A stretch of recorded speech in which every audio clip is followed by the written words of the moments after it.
My friends, I said I was going to go outside and film with you guys, and here I am. So you get to enjoy the outside and the screaming chickens and the normalcy of life because I'm a real human being. I'm not some crazy lecture dude that's just going to sit there and tell you about how the world's ending. No, I'm going to try to inspire you and try to be as real and normal with you guys as possible because I love you guys. Ooh, look at this beautiful view of the mountains over there. You see that? Oh, there it is right there. Yes, that is the beautiful Mandango Mountain. So, I'm just gonna sit here and hopefully this turns out okay, good. Alright, so I want to talk about this video today because it's very exciting. And we're talking about the 5 love languages. Hola, Hola. buenos. And we're going to be talking about the 5 love languages. Now, what are the 5 love languages? Well, this is a very powerful book, and it's probably one of the most. Oh, I got a friend. Probably one of the most powerful books I've read. There's a lot of really powerful books that I've read before, and they really transformed my life, and this was one of them. This is a book by a guy named Dr. Gary Chapman, and it's called The 5 Love Languages. And I wanted to just come on here and talk about this. In a later series, I'm going to start reviewing some books that really transformed my life and sort of give an overview as to why they did. But I felt this one deserved a separate video in and of itself outside of that series. So, what are the 5 love languages? Well, Gary Chapman was a psychologist, and he realized that although many people really did love their partners, or did love their family members, or did love their friends, they were communicating how they loved each other in ways that were not really able to be understood or appreciated by another person. The analogy that he used was kind of saying something like, it's like as if you were speaking Chinese to somebody and trying to explain something to them, and although the intention was behind it, the delivery was not understood or appreciated in a way.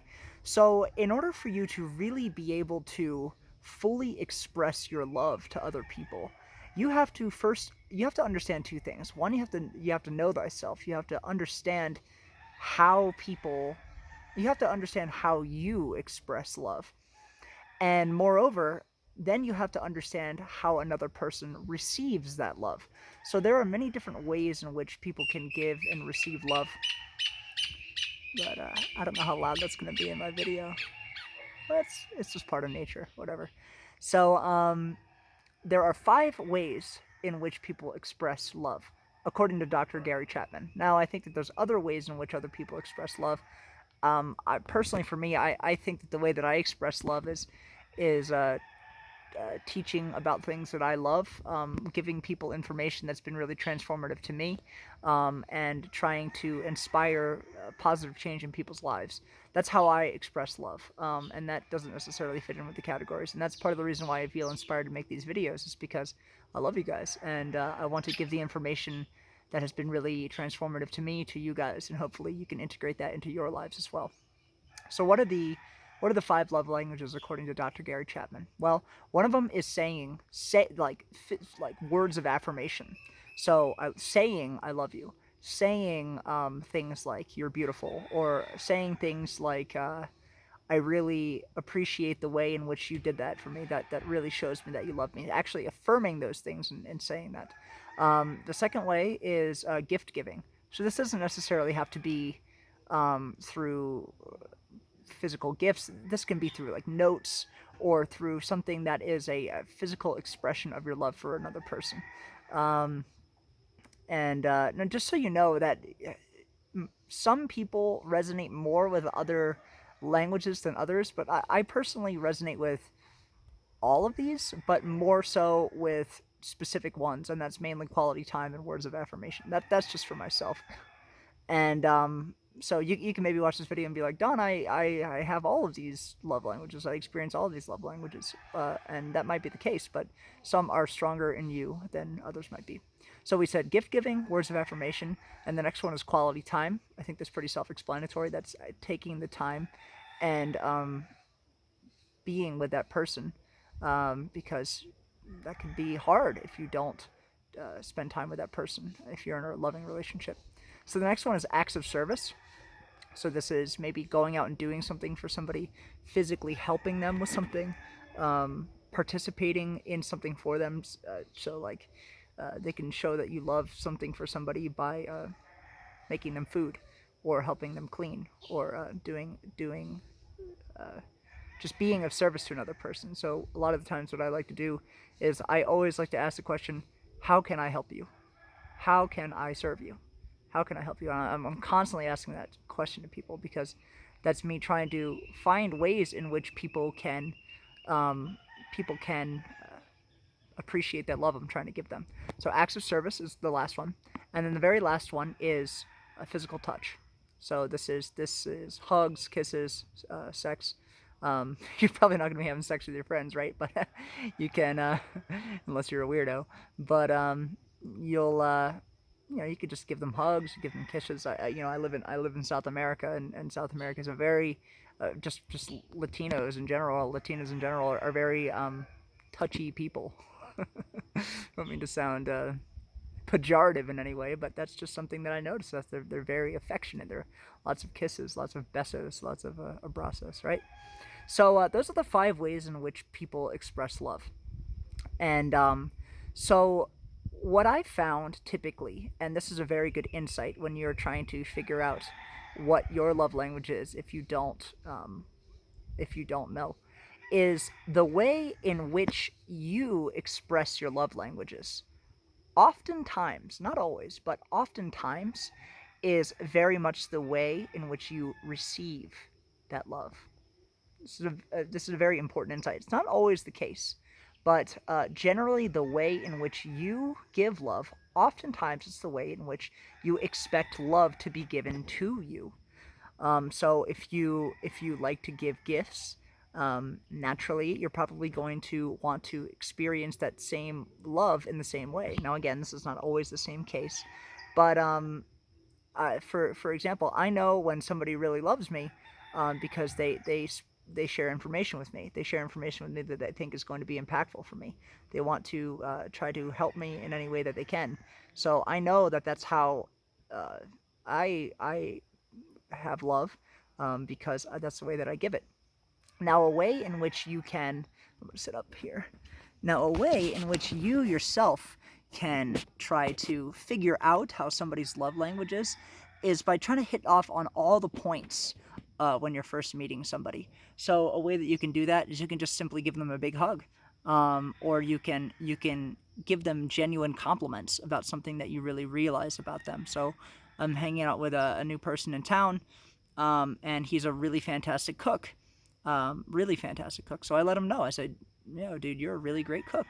And but then I also spent time with him, and I just listened to his story, and I realized that he much more resonated with me listening to his story than me telling him that he was a talented cook. So what that had indicated to me was that his love language was quality time, just being present and listening, and having quality time with him, and spending time with that individual. I mean, this is just an individual that popped into my head, and this happens to everybody and anybody. So you can give somebody a gift. So for example, I met a new person in town, and I didn't really know who they were, but I just went up and said, "Hey, you want a chocolate bar? Here you go." And they really were happy about that. So you can tell by the reaction in which people have to how you express that love language is indicative of how they want to be loved. Because it's sort of weird if you just go up to them and be like, "Hey, have you heard of the 5 love languages? You could take this test right now, so I can figure out how you receive love, so I can love you in that way." I mean, that's really weird. Uh, Unless you're somebody like me, and I'm like, "Wow, like I get that. Like, cool. Let me take the test." But these are subtle ways in which you can figure out how somebody receives, loves, and give love, by observing their behaviors when you participate in a specific act of love towards that individual. And this is really powerful because what this allows you to do is this allows you to establish rapport with them, and you're establishing rapport with them without them even really knowing it. This is kind of a sort of a sneaky way in which you can establish rapport with people, but you're doing it out of love. You're doing it out of a first heart-based paradigm, as opposed to just a way of sneakily getting people to like you. No, this is genuinely trying to um, get people. This is genuinely trying to establish rapport with people so that you can just figure out ways, more and more profound ways to express and experience love with them. And this is not necessarily just sexual love, but this is just love for humanity in general. And now more than ever, we need to be experiencing and expressing love with one another. So it is of the utmost importance to first know thyself, understand who you are. How do you express love? How do you receive love? And then practice figuring out how your loved ones experience and receive and give love as well. So, really powerful stuff, really important stuff. And this is really going to transform your relationships, because if you're speaking the love language of the person that you really care about, they are really going to go out of their way to include you and invite you and to love you more. Because you're speaking their language, and they don't know why, but they just feel more attraction to you. They feel more magnetized to you because you are allowing yourself to be more magnetic by first understanding yourself and then by understanding other people. Because the more you know thyself, the more you understand other people, because you are a reflection of everything else in the world. And the more you understand yourself, the more you understand your shadow, the more you understand other people. And this is so important, and this is why the Greeks, the Oracle of Delphi said, "Know thyself." It's some of the most powerful information that you can ever know. It's self-gnosis of who you are. So there's a test that you can do online. I'm sure you could just Google it or whatever, but it's actually on the Gary Chapman website as well. It's the 5 Love Languages test, and it's a pretty simple test. It's like a if yes or no question. Would you prefer somebody gives you a gift as opposed to somebody says I love you, just as an example. And at the end of the quiz, you can figure out what your love language is, and that is going to determine how you will be able to know yourself and know other people. And through further meditation on this, and through stillness and awareness of other people in situations, and staying grounded in situations, you can understand how others experience love, and how they receive love, and you can be that channel for them. You can be that love for them, and they're gonna say things like, I don't know why, but I really like to be around you for some reason. You're gonna notice that people are inviting you to more events. They're going to want to spend time with you. They're gonna want your opinion. I'm sure a lot of you guys want to go expressing your opinions all the time, right? So they're gonna care about what you have to say. They're gonna care about you because you care about them. That's just the nature of reality, is that the more you care, the more people will care about you. Now there's caveats to that, of course. If you quote unquote care, but you're like a screaming, raving lunatic fanatic running around, people aren't really going to resonate with that. So there's tact to being able to express love and to receive love. So I highly recommend and encourage you guys to do this. It shouldn't take more than 5 minutes. I'm sure you can spare 5 minutes of TikTok or Instagram time to take this quiz, because this is a very empowering quiz, and it's a very important quiz for you to be able to understand. So thank you guys. I love you guys. I really do. And we're going to change the world. I know it. Speak the truth fearlessly. Speak the truth fearlessly, because it's the most important thing we can do. And you're worthy of accomplishing your goals and dreams. You have infinite self-worth. I love you guys, man. I care about you guys. And feel free to message me on Instagram. I'm very active on that. I talk to a lot of people. If you just need an ear to listen, I'll listen. If you have any questions about anything that I talk about, I'm happy to talk about it. I don't claim to know all the answers. In fact, I feel like really stupid because the more you know, the more you learn, the more you realize that you don't know anything. You don't know anything. No matter how many books you read, no matter how many lectures you listen to, I've probably read over 800 books in my life, and I've probably listened to hundreds and hundreds of hours of podcasts and lectures within the 6 years, and I'm still going strong. I don't even know. This is not a dick measuring contest by any stretch of the imagination, but this is just a hunger to know and a hunger to seek. And I don't think I'll ever know all the answers. I won't know all the answers. I can get close to what the truth is, but I won't know the answers. Anyway, I love you guys. I care about you guys. I'm open for you guys. And let's change the world together. Let's bring about heaven on earth, because it's going to happen within your lifetime. So let's celebrate the victory that's already won.